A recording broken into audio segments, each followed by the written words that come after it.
بسم اللہ الرحمن الرحیم۔ السلام علیکم۔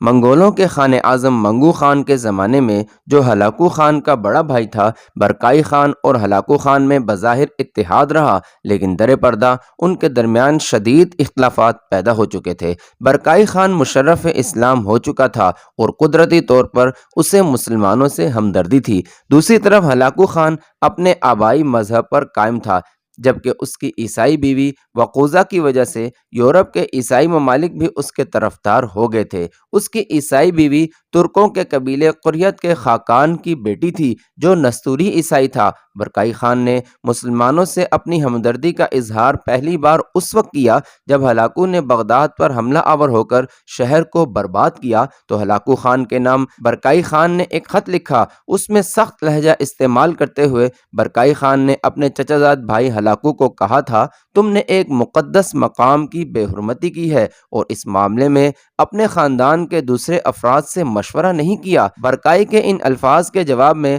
ہلاکو خان اور زیادہ وحشت پر اتر آیا۔ اس نے برکائی خان کی تنبیہ کا کوئی اثر نہ لیا اور طنزیہ انداز میں اسے ٹھکرا دیا۔ اپنی مسلم کشی کی روش پر قائم رہا، جن علاقوں کو فتح کرتا وہاں کے مسلمانوں پر بڑی سختیاں کرتا اور عیسائیوں پر مہربانیاں اور الطاف اکرام کی بارش کرتا۔ چنانچہ عیسائی ہلاکو کو اپنا مربی اور سرپرست سمجھنے لگے تھے۔ اس بنا پر ان گنت عیسائی ہلاکو خان کے لشکر میں شامل ہونا شروع ہو گئے تھے۔ اس طرح دن بدن ہلاکو خان کی طاقت اور قوت میں اضافہ ہو رہا تھا۔ اس موقع پر مشہور مورخ ہیرلڈم لکھتا ہے، جہاں جہاں سے ہلاکو خان کے دستے گزرتے تھے، مسجدوں کو آگ لگا دی جاتی تھی، لیکن کلیساؤں کو کوئی ہاتھ نہ لگاتا تھا۔ مسلمانوں پر ہلاکو کے مظالم کی یہ خبریں دریائے وولگا کے کنارے مسلمان منگول حکمران برکائی خان کو بھی پہنچ رہی تھیں۔ وہ ہلاکو خان کی مسلم دشمنی اور صلیب نوازی پر سخت پیچ و تاب کھاتا تھا۔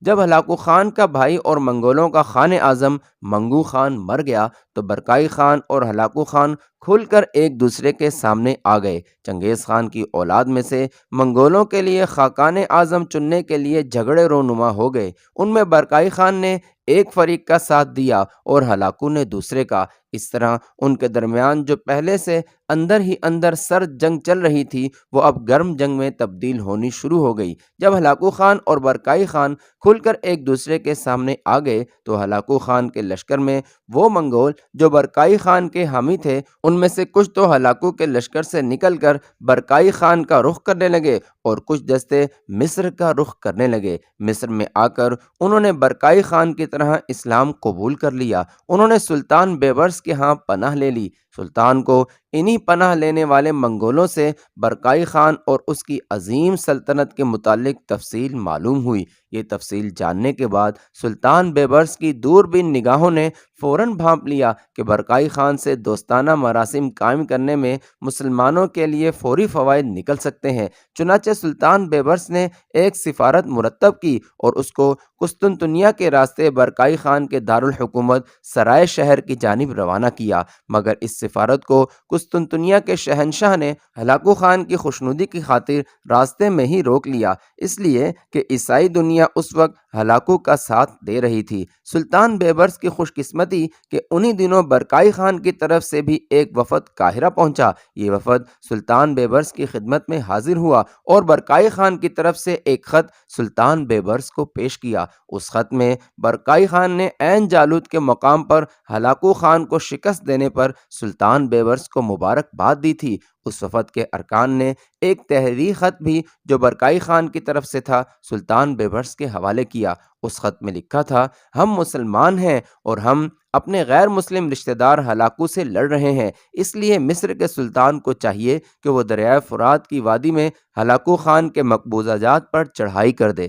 سلطان بیبرس کے لیے چنگیز خان کے مسلمان پوتے برکائی خان کی طرف سے یہ ایک نہایت خوش آئند پیغام تھا۔ برکائی خان کے پیغام سے سلطان بیبرس سمجھ گیا کہ منگولوں کے خلاف سب سے طاقتور حلیف جو اسے مل سکتے ہیں وہ خود منگول ہی ہیں۔ چنانچہ اس نے مسلمان ہونے والے منگول برکائی خان کے مشیروں کا پرتپاک انداز میں خیر مقدم کیا۔ برکائی خان کے سفیروں کو سلطان نے بیش بہا خلعتوں اور اعلیٰ درجے کے تحائف سے نوازا اور مصر میں اس نے اپنے نام کے خطبے کے ساتھ برکائی خان کا نام بھی شامل کیا۔ اس کے علاوہ سلطان بیبرس نے برکائی خان کے نام ایک طویل خط لکھا۔ یہ خط 70 صفحات پر مشتمل تھا اور سلطان نے اس کو اپنے ہاتھ سے لکھا تھا۔ اس خط میں سلطان نے جہاد سے متعلق قرآن مقدس کی مختلف آیات کے حوالے بھی دیے تھے اور حضور صلی اللہ علیہ وسلم کی احادیث مبارکہ بھی رقم کی تھیں۔ اس کے علاوہ سلطان بیبرس نے برکائی خان کو یہ بھی لکھا تھا کہ سلطان خود بھی دشت قبچاک کا رہنے والا ہے اور ایک عاجز مسلمان کی حیثیت سے اپنے عظیم نو مسلم بھائی کو سلام بھیجتا ہے۔ اپنے خط میں سلطان نے یہ بھی لکھا کہ اس کے لیے یہ سب سے بڑی پرمسرت بات ہے کہ عظیم برکائی خان اپنے چچا زاد بھائی ہلاکو خان کی سرگرمیوں کو نفرت کی نگاہ سے دیکھتا ہے۔ ہلاکو اسلام کو نیست و نابود کرنے پر تلا ہوا ہے اور یہ عاجز بیبرس اسلام کو بچانے کی جدوجہد کر رہا ہے۔ اس نے خلافت کو مصر میں بحال کر دیا اور اب وہ ہلاکو خان کے خلاف جہاد کی تیاریوں میں مصروف ہے۔ سلطان نے یہ بھی لکھا کہ یہ عاجز اپنے بھائی برکائی خان کو اطلاع دینے میں بھی مسرت محسوس کرتا ہے کہ قاہرہ کی جامع مسجد میں عباسی خلیفہ اور میرے نام کے ساتھ برکائی خان کا نام بھی خطبے میں پڑھا گیا ہے۔ سلطان نے لکھا کہ میں اور سارے مسلمان آپ کے شکر گزار ہوں گے۔ اگر ہلاکو ہم پر حملہ آور ہونے کے لیے پیش قدمی کرے تو آپ اس کی پشت کی طرف سے حملہ آور ہو جائیں۔ یہ خط دیکھ کر سلطان نے برکائی خان کے سفیروں کو نہایت احترام کے ساتھ رخصت کیا۔ اس کے علاوہ اپنے کچھ سفیر بھی بہت سے قیمتی تحائف دے کر برکائی خان کی طرف روانہ کیے۔ ان تحائف میں جو سلطان بیبرس نے برکائی خان کو چیزیں بھجوائیں ان میں قرآن پاک کا ایک نادر نسخہ جس پر خلیفہ ثالث حضرت عثمان ابن عفان رضی اللہ عنہ کی مہر لگی ہوئی تھی، ہاتھی دانت، آبنوس اور صندل سے بنایا ہوا ایک مرصع تخت، کئی منقش اور زرتار مسلح، جائے نمازیں، چاندی کی تشتریاں، نقرئی دستوں کی نفیس تلواریں، خارزم کی زینے، ریشم کی ڈوری والی دمشقی کمانیں، نیزے، تیر، ترکش، مختلف رنگوں کے نفیس پردے، شمعدان، تکیوں کے خوبصورت غلاف، گاؤ تکیے، سنگی دیگیں، سدھائے ہوئے بندر جن کو ریشمی کپڑے پہنائے ہوئے تھے، تازی گھوڑے، گدھے، زرافے، تیز رفتار اونٹ، اعلیٰ درجے کے طوطے، حبشی غلام، خواجہ سرا اور تربیت یافتہ کنیزوں کے علاوہ اور بے شمار تحائف تھے جن کا شمار نہیں کیا جا سکتا۔ قیصر روم نے مصر کی پہلی سفارت کو قسطنطنیہ میں روک رکھا تھا، اس لیے خدشہ تھا کہ وہ اس سفارت کو بھی روک لے گا۔ سلطان نے اس خطرے کا سدباب کرنے کے لیے قیصر روم کو دھمکی دی کہ اگر اس نے مصر کے سفیروں کو روکا تو وہ اپنی مملکت میں تمام نصرانی تاجروں کو گرفتار کر لے گا اور قسطنطنیہ سے اپنے تمام تجارتی تعلقات ختم کر دے گا۔ اس کے ساتھ ہی اس نے اپنی مملکت کے عیسائی پادریوں سے قیصر روم کو دھمکی دلوائی کہ وہ اس کو کلیسا کا اسقف اعظم تسلیم کرنے سے بھی انکار کر دیں گے۔ سلطان کی اس کارروائی سے قیصر روم کے ہوش ٹھکانے آ گئے اور اس نے جن سفارتکاروں کو پہلے روکا ہوا تھا انہیں بھی رہا کر دیا اور بعد میں جانے والے سفیروں کو بھی اپنی منزل کی طرف جانے دیا۔ مصری سفیر جب سرائے شہر میں برکائی خان کے پاس پہنچے تو اس نے ان کا بڑی گرم جوشی سے استقبال کیا۔ سلطان بیبرس کا مکتوب اور تحائف وصول کر کے اس کو بے اندازہ خوشی ہوئی۔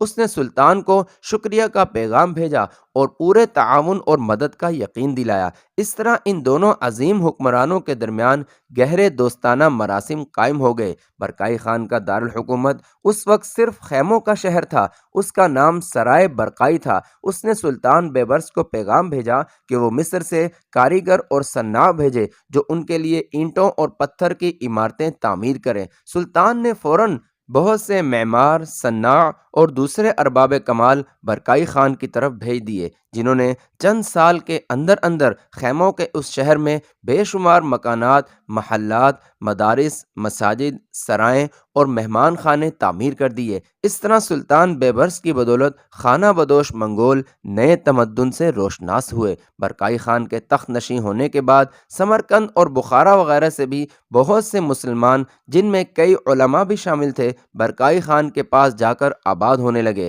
برکائی خان کے کہنے پر ان علماء نے منگولوں کے اندر زور و شور سے اسلام کی تبلیغ کا کام شروع کر دیا تھا، جس کے نتیجہ یہ ہوا کہ وہاں کے گھر گھر میں اسلام کا چرچا ہونے لگا۔ برکائی خان کے ہاں اسلام اس قدر تیزی سے پھیلا کہ برکائی خان کے تمام امراء، شہزادوں اور شہزادیوں کے ہاں نماز پڑھانے کے لیے ایک ایک امام اور اذان دینے کے لیے ایک مؤذن مقرر تھا، اور سلطنت کے تمام شہروں میں مکتب قائم کر دیے گئے تھے جن میں رعایا کے بچوں کو قرآن مقدس پڑھایا جانے لگا تھا۔ جب سلطان بیبرس اور برکائی خان میں اتحاد قائم ہو گیا تو سلطان کے کہنے پر بہت سے مصری اور شامی علماء بھی برکائی خان کے پاس پہنچنا شروع ہو گئے اور وہاں تبلیغ اسلام کا کام کیا۔ دوسری طرف بے شمار منگول بھی ہلاکو خان کے ہاتھ سے نکل کر مصر میں آ کر آباد ہو گئے تھے۔ انہوں نے سلطان کی تبلیغ سے اسلام قبول کر لیا اور اپنے آپ کو اچھا شہری ثابت کرنے لگے۔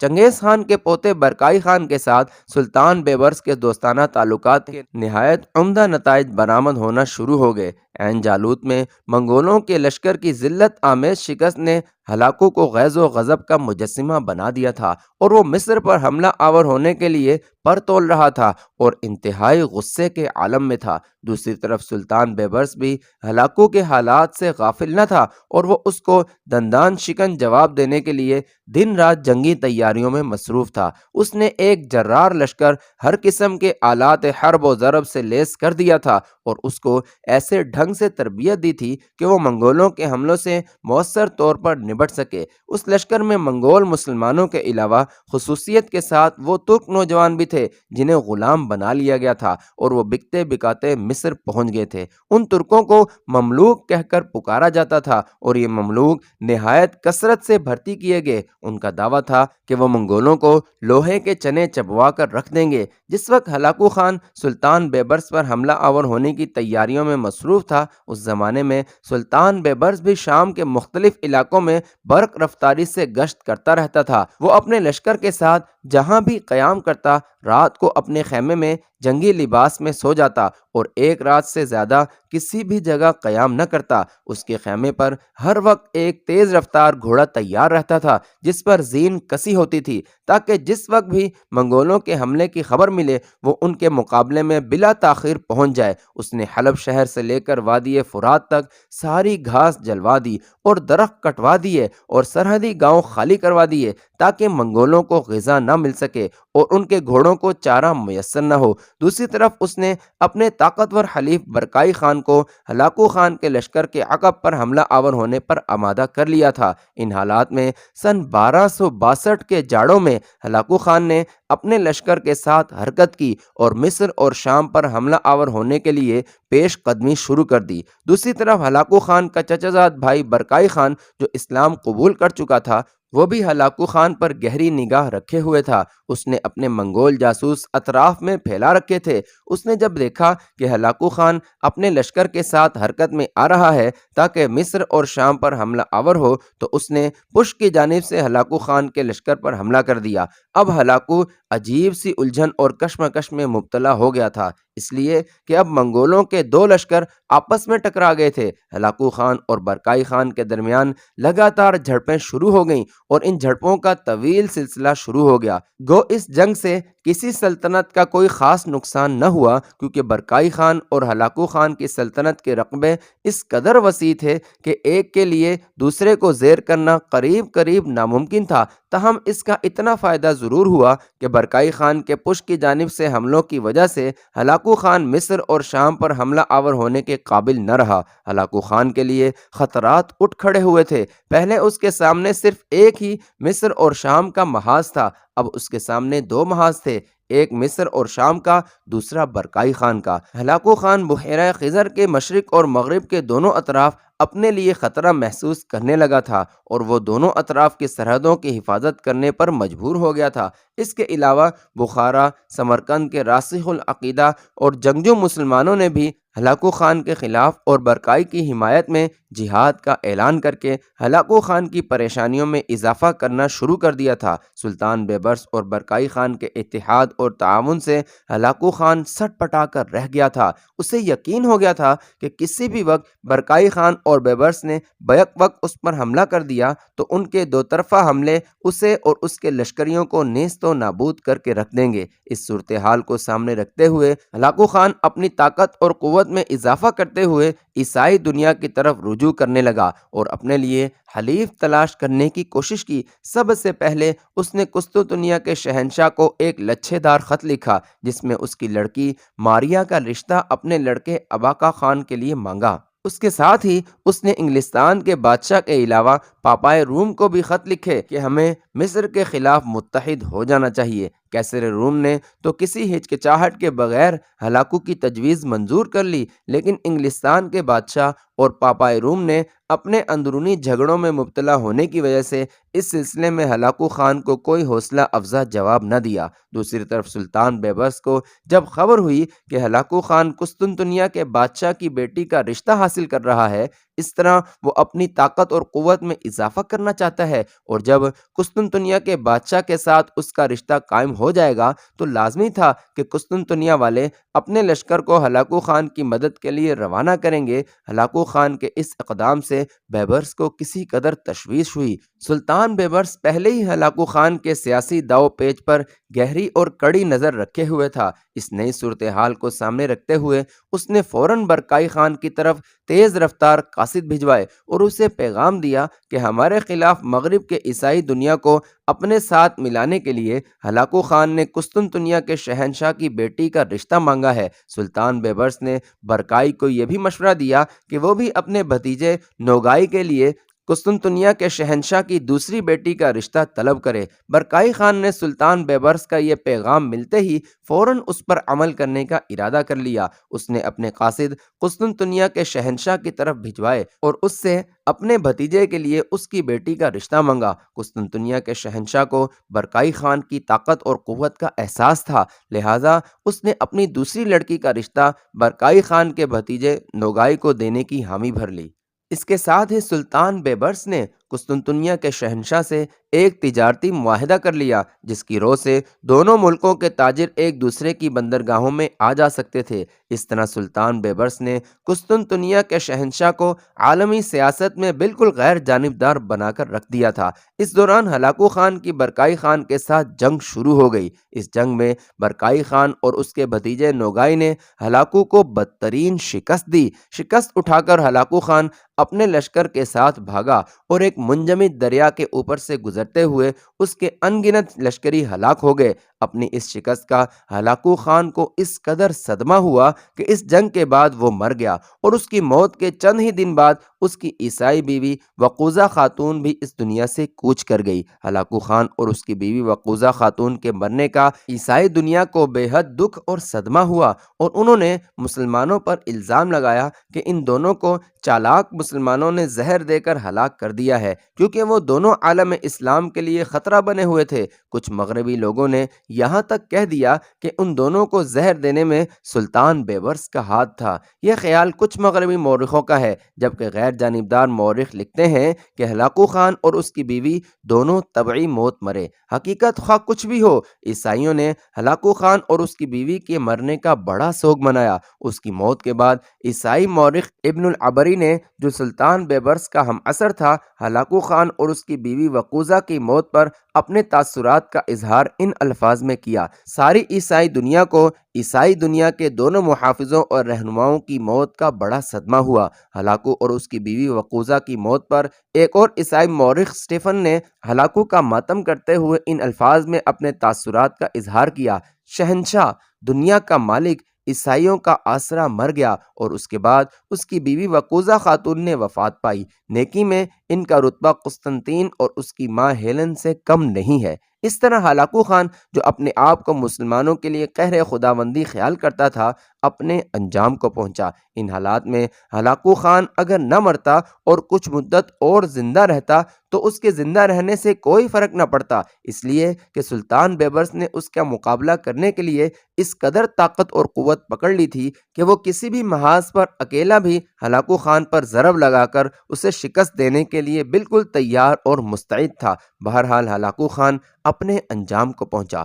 ہلاکو خان کے خاتمے کے بعد سلطان بیبرس آس پاس کے عیسائیوں کی طرف متوجہ ہوا۔